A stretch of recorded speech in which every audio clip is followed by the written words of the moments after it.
Et quant à la parole de l'unicité kalimatut tawhid, la ilaha illallah, la plupart des gens, ils s'arrêtent. Et si tu leur demandes, il y a quoi après? Il y a quoi à la fin du mot Allah? Ils sauront pas peut-être te répondre. On dit tous la ilaha illallah, ashhadu an la ilaha illallah. On s'arrête. On dit jamais la voyelle qui est à la fin. Est-ce que c'est Allahu? Est-ce que c'est Allaha? C'est quoi? Eh bien, sachez que la base, c'est Allahu. La ilaha illallahu. Et la deuxième possibilité, c'est la ilaha illallah ha. Parce qu'on va rentrer dans ce type d'exception.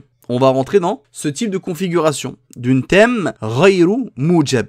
Alors, regardez bien ici, car j'ai mis les différents a'arib, les différentes analyses grammaticales de cette parole-là, la ilaha illallah. Et c'est quand même valeureux pour qu'un musulman puisse faire l'analyse grammaticale de la parole de l'unicité, donc du premier pilier de l'islam. La ilaha illallah. Donc il y a plusieurs i'rab possibles dans la grammaire de cette parole-là. Première des choses, on analyse la ilaha illallahu. Pourquoi c'est Allahu? La ilaha illallah est dans le Coran et c'est la ilaha illallahu. Pourquoi c'est Allahu? Est-ce que c'est le khabar de la nafiya lin jins? On voit le la de négation absolue au début. La ilaha, pas d'article, pas de tanwin. La ilaha, aucune divinité. Et une ilah, c'est sur le shem fi'al qui a le sens de maf'oul dans la langue arabe. Ilah bima'na ma'boud, ma'louh. Ilah, ma'louh. Le Dieu, c'est celui qui est divinisé. C'est le ma'louh. Et quelqu'un qui est divinisé, ma'louh, c'est quelqu'un qui est ma'boud, qui est adoré. Donc un Dieu, dans la langue arabe, il n'est pas forcément comme en français. En français, quand tu dis Dieu, tu penses à quelque chose d'extraordinaire, exceptionnel, qui a des pouvoirs incroyables, etc. Alors que dans la langue arabe, ilah, c'est général, c'est quelque chose qui est adoré. D'accord? Donc il y a plusieurs ilah. Il y a plusieurs ilah, plusieurs personnes qui sont adorées ou choses qui sont adorées, mais il n'y en a qu'une qui est adorée à juste titre et véritablement qui est Allah. Donc la ilaha, pas d'adorer, sauf Allah. Ma question était, est-ce que le mot Allah est le khabar? On avait évoqué ça dans le tome 1. Est-ce que c'est le khabar de la al-nafiya lin jins? On sait que le la de al-nafiya lin jins, de négation absolue, son khabar, il est au cas sujet. D'accord? Il est au cas sujet. Exemple, si je te dis, la kalba tahirun. Aucun chien est pur. La kalba, pas d'article, pas de tanwin, avec les signes du cas direct. La kalba tahirun. La nabiyya kafirun. Aucun prophète n'est mécréant. La nabiyya kafirun. Ce genre de choses-là. Donc son khabar, il est marfou', il est au cas sujet. Et ma question est-ce que Allah, du coup, ici, c'est le khabar de la nafiyatul lin jins, de négation absolue, de négation de l'espèce? La réponse est non. Parmi les conditions d'application du la nafiya lin jins, c'est que le mubtada et le khabar sont tous deux indéfinis. Pour que le la agisse et qu'ils mettent au mansoub, enfin qu'ils mettent avec les signes du cas direct, la ilaha, le la nafiya lin jins, pour qu'il s'utilise, eh bien il faut que le ism, le mubtada, et le khabar soient tous deux indéfinis. Quand ce sont des mots simples, que soient tous deux indéfinis. Or, Allah, c'est un nom propre. Et un nom propre, c'est défini en lui-même. Donc, ça prouve, dans la grammaire arabe, que le mot Allah n'est pas le khabar de la ilah. Donc, c'est quoi? Et d'abord, où est le khabar de la ilah? Le khabar de la ilah, on avait vu, il était sous-entendu. Tellement c'était compréhensible. C'est le mot vrai, le mot véritable, haqq. La ilaha haqqun. Aucune divinité, aucun adoré est haqqun, est vrai. Illallah, sauf Allah. Aucun adoré est vrai, sauf Allah. Donc le khabar, il est sous-entendu. Et il n'y a pas de mal à sous-entendre le khabar lorsque le contexte, il est clair. Comme lorsque tu dis bonjour. Tu dis assalamu alaikum et tu dis la ba'sa. La ba's. La ba's, c'est-à-dire pas de mal. Hey, la ba'sa mawjoudun indak. Il n'y a pas de mal qui est présent chez toi. La ba's. Tu as supprimé le khabar de façon permise. Quand le contexte de la phrase, ou la phrase en elle-même, paraît simple à la compréhension. Ou est simple à la compréhension de l'interlocuteur. Et d'ailleurs, c'est pour ça que les gens de Quraysh, les Arabes de l'époque, n'ont pas souhaité prononcer cette phrase-là. La ilaha illallah. Qui est absolument mal traduit si vous dites il n'y a de Dieu que Dieu. Parce que ça ne renferme pas le sens de cette parole-là. Bien. La ilaha illallahu. Aucun adoré, aucun ma'boud est vrai, sauf Allah. Donc il y a plusieurs ma'boud, il y a plusieurs adorés, plusieurs êtres divinisés, mais à tort. Et il n'y en a qu'un seul qui est adoré et qui est divinisé à juste titre, c'est Allah. Donc quel est l'irab du mot Allah ici? On a une exception, on a une négation, donc on n'est pas dans thème mujab. On a le mustathna qui est le mot Allah. Et maintenant, la question qui se pose, c'est de qui est excepté le mot Allah? Donc à la base, c'est la ilaha haqqun illallah. Il n'y a pas de Dieu sauf Allah. Et on voit qu'on a soit le choix de dire Allahu, soit Allah. Mais pourquoi Allahu? Allah, on comprend, c'est mansoub jawazan. Mais pourquoi Allahu? Est-ce que c'est parce qu'il est badel du khabar la ilaha haqqun, du habar haqqun, ou est-ce que ça peut être autre chose dans l'analyse grammaticale? Eh bien, c'est ce que je vous propose de découvrir maintenant. Donc le la, on appelle ça la nafiyatu lin jinsi, le la niant l'espèce tout entière, c'est une particule, harfun mabniyun ala sukun, figé sur le sukun, la mahala lahu min al-i'rab. Il a une petite particularité, ce qui va être la même que dans l'interpellation. Vous avez remarqué que dans l'interpellation, quand tu dis ya muallimu, ya ustadhu, ya karimu, tu mets pas là le tanwin, alors qu'il n'y a pas l'article. Normalement tanwin, n'est-ce pas? Ya muallimun, ya karimun. Non, on dit jamais ça. C'est la raison pour laquelle ils n'ont pas souhaité te dire que dans l'irab, quand tu vas faire l'irab de ya muallimu, ils vont pas accepter et admettre que tu dises bah munada marfu'. Au cas sujet, ou alamatu rafid damatu dhahira. Non, ils vont dire, on peut pas dire qu'il est normal le mot pour dire qu'il est au cas sujet. Il n'est pas déclinable normal celui-là. Ya muallimu. Parce que s'il était normal, bah il y aurait eu tanwin s'il n'y a pas l'article. Donc on peut pas dire qu'il est normal pour pouvoir lui faire une déclinaison grammaticale traditionnelle. Marfour, mansoub, major. Non, il est pas normal. Parce que s'il était normal, bah s'il était indéfini, il aurait porté le tanwin. Parce qu'il n'est pas un nom min as-sarf. Donc on peut pas dire que c'est un mot variable. Donc ils l'ont classé dans les mots invariables. Pareil pour ila. Le mot ila, il est pas mudaf et il a pas l'article, il n'a pas de tanwin. La règle, elle veut ça. Eh bien, c'est pour ça que les Arabes, ils n'ont pas admis, les grammairiens, qu'on classe le mot ila dans les mots variables. Donc on va pas dire ila, c'est le isme de la nafil jins, il est mansoub. Non, ils vont pas admettre. Ils vont dire il est mabni, il est invariable. Après, ils vont te dire fi mahal nasb.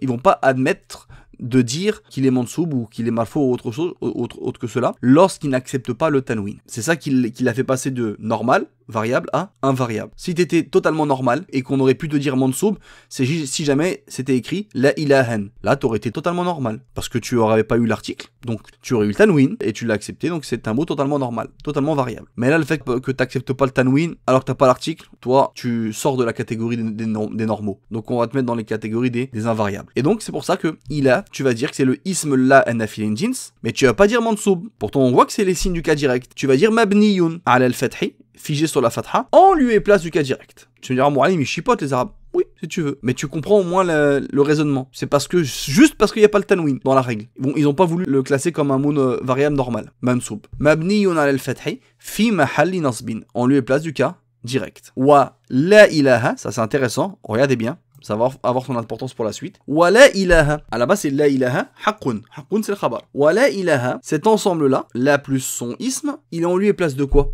Bah, du mubtada. À la base, c'est à cet endroit-là qu'on met le mubtada au cas sujet. Wa la ilaha fi mahalli raf'in mubtada. Donc cet ensemble-là, la plus son nom, il est en lieu et place du cas sujet en tant que mubtada. Retenez bien ça, cas sujet. On a besoin de ça pour comprendre après Allah. Allahu. Donc cette chose-là, aucune divinité, tout ce qui est dans l'espèce de la divinité, il n'y en a aucune, qui est comme Allah, qui mérite d'être adoré comme Allah. Wa la ilaha fi mahalli raf'in mubtada, qui mérite d'être adoré d'ailleurs tout court. Aucune mérite d'être adoré en dehors d'Allah. On continue. Illa, on a déjà fait son i'rab, c'est un adat ou istithna, un outil d'exception. Wa hasrin, et de restriction. On avait vu que la faïda, le profit que m'apporte la deuxième exception, thème ghayr mujab, c'est al-hasr, c'est la restriction, l'exclusivité. Adat ou istithna'in wa hasrin, mabniyatun, parce que c'est féminin adat, mabniyatun ala sukun, la mahala laha min al-i'rab. Ensuite, on a quoi? Eh bien, on a le mot Allah. Et regardez bien les ou bien. Il y a plusieurs manières de voir les choses. Soit Allah, on dit que c'est l'afdhul jalalati, bien sûr, on commence toujours par ça, le nom de majesté, il est badel. Ok, badel, ça me rappelle ce que j'ai vu au-dessus, Moualim, par rapport à l'irab du mustathna. Il est badel, très bien. Mais badel de qui? Là où est la divergence. Badel min khabari la al-mahdoufi. C'est le badel du khabar de la, donc de la nafiyyin jins, qui est supprimé. Min khabar la al-mahdoufi, qui est supprimé. Vous voyez, khabar la, c'est une élection, le khabar de la, et al-mahdouf, c'est le naht du mot khabar, que j'ai repoussé après l'annexion. Min khabar la al-mahdhouf, qui est supprimé. Taqdiruhu haqqun, dont son sous-entendu est haqqun. La ilaha haqqun, c'était ça le khabar à la base. Mais il est supprimé. Pas obligé, mais il est supprimé dans cette phrase-là. Haqqun, et on dit, donc le mot Allah, il est marfu'un bit tabaiyati, par le suivi grammatical. Le mot Allah, il est badal de qui? Badal du mot vérité, du mot vrai. Le mot Allah, il est extrait de ce qui est vrai. Marfu'un bit tabaiyati, wa alamatu raf'i dammatu dhahira. Donc, premier i'rab possible, c'est que le mot Allah soit badal de qui? Du mot haqqun sous-entendu. Haqqun qu'à sujet, Allahu qu'à sujet. Ou bien, d'autres vont dire non, l'afdhul jalala ici, il est pas badal de haqqun, mais il est plutôt badal min ad-damiril mustatiri huwa fi khabarila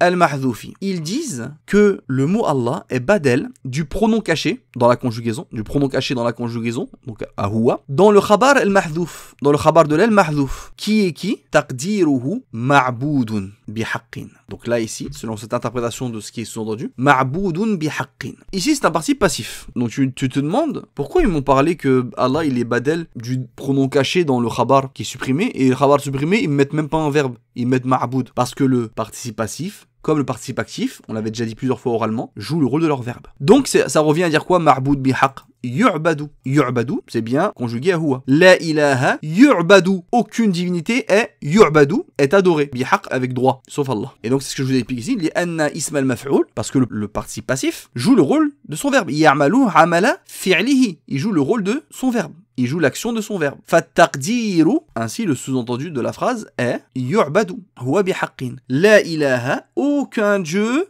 yu'badu, et le khabar c'est ça, yu'badu bihaqqin. C'est la phrase verbale, yu'badu bihaqqin. Aucun dieu, yu'badu bihaqqin, est adoré bihaqqin, en toute vérité, sauf Allah. Et donc le mot Allah, ils disent, il est badel de qui? Du pronom, du damir mustatir, dans la conjugaison du verbe yu'badu, huwa. Marfu'un, donc qui va être, comme c'est un badel, et que huwa, le damir mustatir, comme c'est un pronom de conjugaison, ça doit être en lieu place du cas sujet. Marfu'un bit tabariyati wa alamatu rafihi damatu al-zahira. Donc si tu considères que le khabar sous-entendu était le mot mahboudun, qui est un participe passif, eh bien ils vont te dire que Allah, il est badel du damir mustatir quand je reformulerai ce participe passif, qui joue le rôle du verbe. Ma'boudun bihaq, aucun dieu est adoré en droit, ça revient à dire aucun dieu yu'badu bihaq. Et dans yu'badu, il y a un damir mustatir. Eh bien ils disent que le mot Allah, il est badel de ce pronom, d'accord, de ce qui est adoré. Allah, il est une partie de ce qui est adoré. Allah est une partie, est extrait de ce qui est adoré, parce que malheureusement, d'autres que lui sont adorés. Troisième i'rab possible. Ou bien, on dit que l'Ordhul Jalala, le nom de majesté, est badel. Oh, Mu'allim, tu nous as dit, Allah, il est badel de qui? De haqqun, qui était sous-entendu, ici. De haqqun, qui était sous-entendu. Deuxième possibilité, tu nous as dit, non, il est badel de damir mustatir, dans le khabar sous-entendu, qui est ma'boudun bihaq, qu'on peut reformuler, yu'badu bihaq, avec un verbe à la voix passive. Donc Allah il est badel du pronom de conjugaison caché, donc taqdiruhu huwa, dans le khabar sous-entendu yu'badu bihaq. Et alors, c'est quoi la troisième possibilité? La troisième possibilité, c'est que c'est un badel. Ouais, mais de qui maintenant?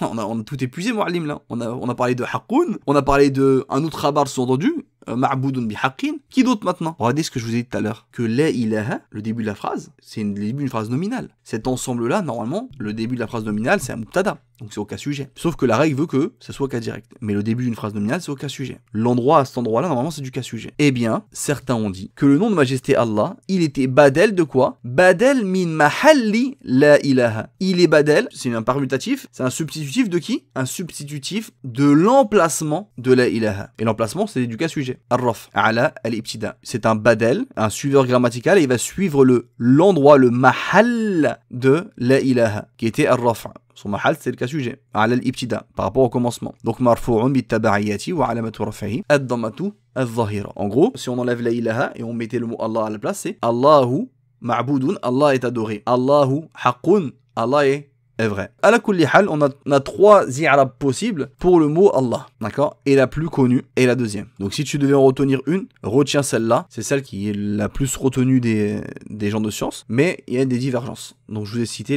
les divergences, mais si tu devais en retenir une, tu retiens la deuxième. Et ainsi, tu sauras faire l'i'rab de kalimat at-tawhid. Donc, voilà pourquoi, comme ça rentre dans le thème Ghayru Mujab, donc il y a un mustathna minhu, qui est juste supprimé, mais il était là à la base, mais il est juste supprimé par permission, le mustathna minhu. Donc on a dit c'était soit le mustathna minhu, le mahal de ça, de la ilaha, soit c'était le khabar supprimé de façon autorisée. Haqqun, ma'boudun bihaqqin, etc. Et que la phrase était négative. Donc, soit mansoub jawazan, soit au cas sujet. Donc, si tu veux dire la ilaha illallah, tu as le droit de dire la ilaha illallah. Mais on avait déjà dit que le fait de considérer le musnada comme mansoub jawazan, c'était pas le mieux. Le mieux, c'était plus le badal. Donc, illallahu, Allahu a'lam. Allah est le plus savant.